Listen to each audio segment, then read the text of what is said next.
Here's what I've been reading recently.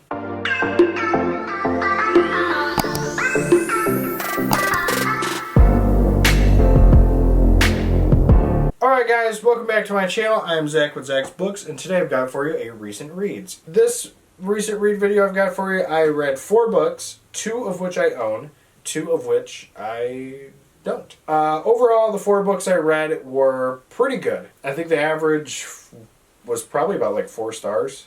About 4 stars I think. So I'm going to talk about the 4 of them with you. We will link all 4 of them down below if you want to take a look at them. They're all really good. Don't forget to like, comment, subscribe, and let's start off with the first book. First book I'm going to talk about is Whisper Down the Lane by Clay McLeod Chapman.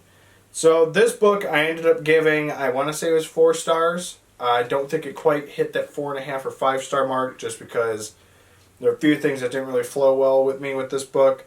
But this is about it's kind of told in 2 different times, which I mentioned before I don't like, but unless it's like told that it's in 2 different times. So like the start of the chapter says like 2010, 1982, like stuff like that. That I'm fine with. But yeah, so this is told in the perspective of a little kid back in like the 80s, and it's about like the satanic like weird teacher stuff that was going on back then, where like teachers were doing stuff to kids and then doing like satanic rituals and stuff like that. Very weird crap. And that's told more like in the present time, with an older gentleman who is kind of having some same issues with a little kid named Elijah that he is trying to pretty much just kind of be like the father figure for, because he's kind of dating his mom. And, you know, they're trying to be a family. And a whole bunch of stuff goes on in this book. It's a really solid story. I really enjoyed it. I mean, it's a twist, so I can't say it, but I like how they kind of connect the 2 timelines together. The ending is really what saved this book for me. Which I even told Danielle this, because for the longest time I kept saying... No, I remember now. This is a 4.5 star book. For the longest time, I kept telling her this is like 3.5, maybe 4, but the ending really needs to save it. Then the ending happened, and I was like, it got saved. The last like 50 pages, like 75, 50 pages, really tie the whole story together, and it makes it really solid. Again, I can't really spoil that much about this book because it's really good. I really enjoyed it. So 4.5 stars, Whisper Down the Lane. Alright, the second book I read is The Patient by Jasper DeWitt. So this is a book that I read, had no idea what I was really thinking going into it. I ended up giving the book 5 stars. I believe it was 5 stars. But it's a very solid book, gave off very solid Stephen King vibes, which actually the first line in the thing on Goodreads says, The Silent Patient by way of Stephen King. It's so good. So it's about this one guy who, I don't know if he's necessarily employed at this mental... I don't know if it's an insane asylum or it's a mental hospital, but the guy, they mentioned in the book that the guy who he's trying to interview has been moved around numerous times. And so what happens is there's this guy who had like a weird traumatizing thing happen to him when he was a child, and he just was not seen as someone who could be with others. And anytime somebody tried to help him and talk to him, weird stuff would happen. There was a nurse who killed herself because of being alone in the room with the person. Like, they would drive him crazy. And the vibe that I get with the Stephen King stuff is I recently just read Night Shift, and there was a story where there was like a creature, I don't say in the wall, the boogeyman, where there's a creature in the closet. And it's traumatizing this guy. And I honestly think that one of the methods that the boogeyman attempts to do something in the book is in a wall. And that's pretty much what happens with the child in this book. His parents are very abusive and they're really mean to him, and there's like some creature in the wall that like keeps trying to get at him, and then you jump to present day where this doctor's trying to help him out, figure out what's going on, like, why are you doing this? And the reveal at the end is really awesome. It's a really cool thing, and I absolutely loved it. So that's why this got 5 stars for me. It's a really solid pick from Danielle, and I thank her for the recommendation. And there you have The Patient. Alright, the next book I'm going to talk about is technically the book I read the most recent. and that is The Babysitter by Liza Rodman and Jennifer Jordan. I really cannot pronounce your name, Liza, and I'm really sorry. So I actually just did this as a reading vlog, a day in the life reading vlog, not that long ago. Check it out up here. I talk about it a lot. So I ended up giving this 4 stars. We really were kind of hoping it'd be a little bit better. But the fact that it's more feeling of nonfiction than fiction is what really pushed it to be more of a 4-star than a 5-star. It's still a really good book. I'm not knocking it for being nonfiction. It's just nonfiction is really not my style. I want a fictional world. You know, put me in the world with them and make it fictional.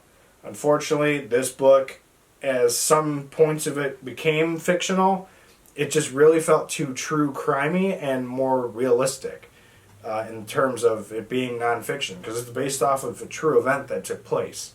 And I don't know, I just really couldn't get into the story knowing that it was something that really happened, and it's stuff that's really annoying, and it sucks. It's about a guy named Tony, who is kind of like this local handyman kind of person, and he's kind of a babysitter for this woman, and the mom is actually a real bitch in the story. And so what happens is he kind of goes into like this bad like drug run. He ends up losing all of his clients, and when he babysits for these 2 little girls, he, you know, he'll like take them out in his car, he'll leave them, and pretty much commit a murder women, rape them, and it's just a really messed up book in my opinion. But the story and the plot is pretty much what saves it. It's a story, is what I'll say. So for me, it's a 4-star read. Maybe it's something you'll be interested in. And again, we'll link all these down below. Take a look at them.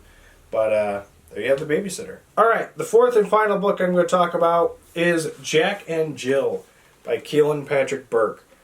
Again, Keelan Patrick Burke comes through with another phenomenal short story. I absolutely love it. So this is about Jillian and John, which they go by the name Jack and Jill. And the story starts off like the little children rhyme. Jack and Jill went up the hill, whatever. And so, I don't know the nursery rhyme, I'm sorry. But what happens is Jill is reliving these events that took place in her childhood to where her father murdered John. And she keeps having these nightmares that keep reoccurring, and she's not getting sleep. Her husband's kind of being like a douche about it. She's got 2 kids, a teenage daughter, and like a little, I wouldn't say like a baby son. He can talk. He's probably like 5 or 6, I think is what the age was. But he doesn't know any better. And the fear that is happening is Jill like is remembering her father being like really sexually abusive.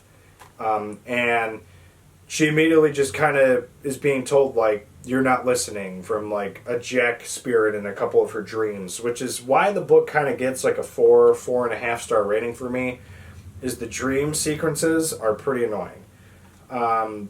They're erratic at the beginning, or towards the end they're very erratic. And they always start off with, I dream. Okay, cool.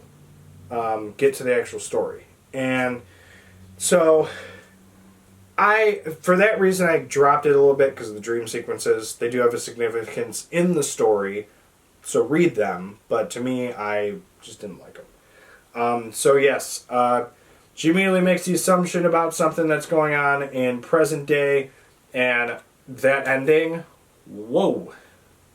You don't really see it coming. It's really kind of crappy. It's weird. Like, no, it's not like a crappy ending. It's like, you feel bad for what happens to somebody in the book, because he's honestly concerned about what's going on. So, I will not say anything further than that, because I'm not going to spoil this book for you. So, Jack and Jill, Keelan Patrick Burke. Keelan, you did another really good job with this one, and I can't wait to keep reading your books. Alright, so there you have more recent reads. What were some of the books that you've been reading recently? Let me know in the comments down below. Have you read any of these books? What are your thoughts on them? Let me know in the comments section. Don't forget to like, comment, subscribe. And again, don't forget to check out our links down below. Podcast, Instagram, Goodreads, all of it. Take a look at it. Starting to lose track of what's down there. There's a lot going on. But yeah, otherwise we'll see you guys in the next video. Later.